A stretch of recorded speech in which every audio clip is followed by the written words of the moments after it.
So already the first Brexit date has passed, and we are now just 2 days away from another crucial European Council and potentially 4 days away from the UK's departure from the European Union. So we still can't say when and in what circumstances that the United Kingdom will leave the European Union. That lack of clarity complicates our Brexit contingency planning, not least because the circumstances in which the UK leaves and the consequences of those circumstances will influence significantly the EU response. However, and though it may not still happen, there has been a heightened risk of a no deal in recent days and in recent months, and our planning has to take this into account. Of course, common sense may still prevail, and this scenario may yet be averted, bearing in mind the shared commitment to protect the Good Friday Agreement and avoid a hard border on the island of Ireland. So we have planned well for these circumstances, and I am confident that we have the wherewithal to respond effectively and comprehensively when required. The European Commission has considerable experience in deploying market support measures on occasions of significant market disturbance, especially in the agri-food area. And unfortunately, this is the case because agriculture is exposed to many geopolitical and severe climate and weather-related events, which can have a significant impact on markets and farm gate prices. And the initial phase of our planning has focused on ensuring that we have the necessary legal basis for the deployment of appropriate market measures. And having thoroughly reviewed the positions and provisions of the Common Market Organisation of the Common Agricultural Policy, we are confident that we have such a reliable legal basis. The publication by the United Kingdom of its proposed tariff schedule in recent weeks has enabled us to develop our contingency planning also. For the first time, we get some clarity from the United Kingdom about the likely impact of the application of zero duty tariff rate quotas and the imposition of tariffs on a limited range of products. We have, of course, also noted the UK's intentions in relation to trade on the island of Ireland and the temporary nature of the tariff schedule. One of the difficulties that we have is that the details that have been provided so far are set out only in what is essentially a concept paper, and we still lack clarity and the details of the necessary legislation to see how this regime will operate in practice. Using the information on its tariff schedule, which have been made available by the UK authorities, the Commission has updated its market access database to include the United Kingdom. This database provides information on duties and taxes that apply to exports to trade partners such as the USA and China, etc. And the update is part of our efforts to help European Union exporters deal with this new situation with which they may soon be confronted. The Commission is continuing to monitor these developments, and we will update this information as often as possible and as is required. However, the published tariff schedule includes relatively high tariffs on a number of animal products, such as beef and poultry, pig meat and cheese, as well as such products as sugar and rice.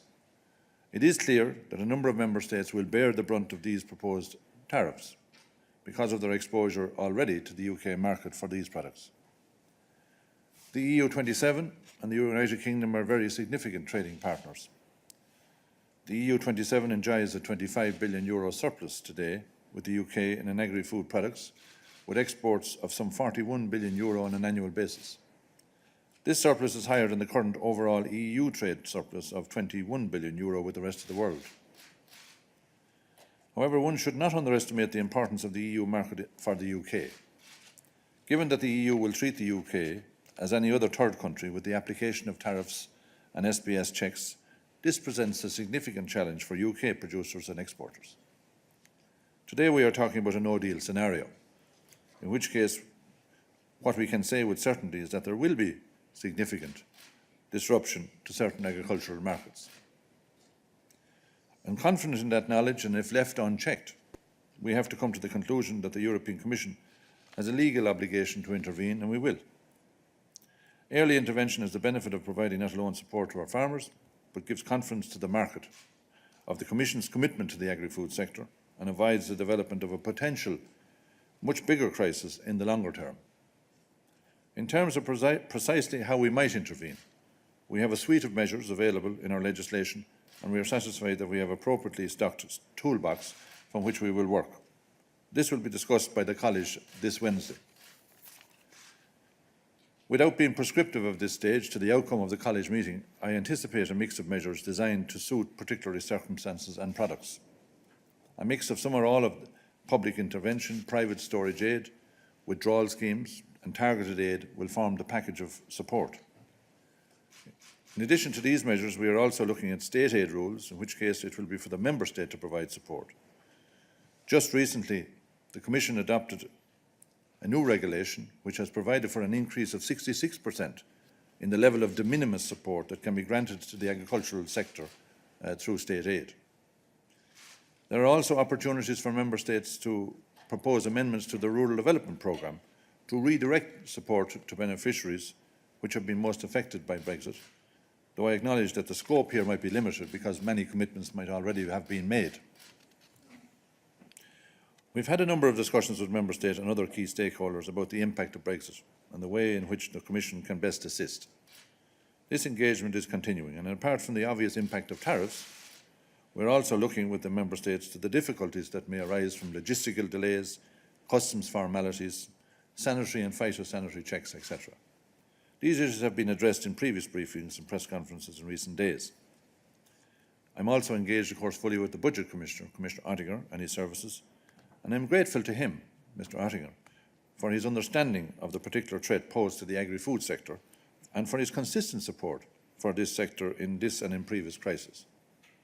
Equally, I understand fully the budgetary constraints with which we have to work, and which will, of course, be made more difficult in the event of a no-deal Brexit.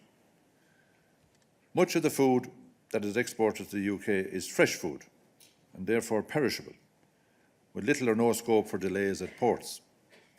So just because tariffs may not be applied, we cannot underestimate or indeed assume that such products will not be caught up in several logistical disruptions, particularly in the early weeks. In the case of trade to or through the United Kingdom, we have noted their stated intention to maintain business as usual, but the question has to be asked just how can this be achieved? I want to conclude by saying that I am confident that our planning is on track to enable us to respond effectively and quickly to Brexit, and particularly to a no-deal Brexit. We will continue to refine our contingency plans in the light of the continuing analysis and engagement with Member States, our engagement with stakeholders, my colleagues with the Commission, but also with the evolving political situation in the United Kingdom. Thank you. Thank you, Daniel. Commissioners, James Crisp from the Daily Telegraph. I'm over here.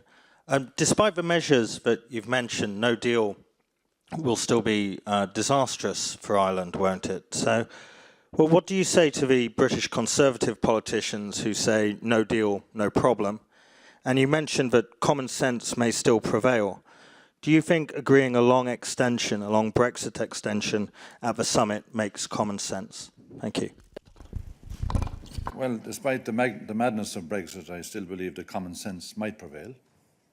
I hope it does. No deal makes no sense. It's simply crazy. There is too much at stake for all the stakeholders of the United Kingdom as well as for the European Union. And there's no such thing as a good outcome in relation to Brexit.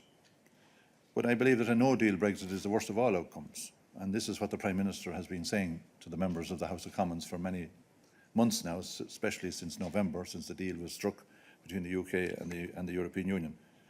So I hope that we will see political developments this week between all parties in the House of Commons that will be able to avert the no-deal scenario, and we wait to see the outcome. In relation to what you've mentioned about the extension of time, well, of course, this is a matter for be discussed by the European Council. You will see on the last occasion that Mr. Tusk, the President of the Council, proposed a certain solution, and they spent a considerable amount of the night discussing this text. So maybe the same will happen on this occasion as well. But there is certainly a job of work to be done on Wednesday. Commissioner Paddy.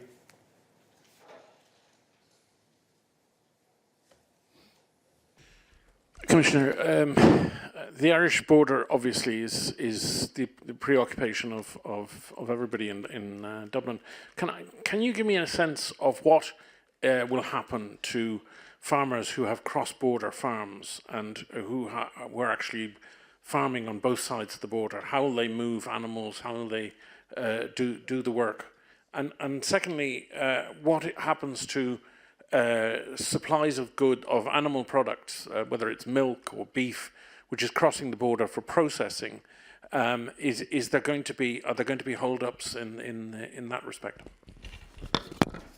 Well, as I said, Paddy, already, the outcome of the negotiations in London will dictate what our response should be.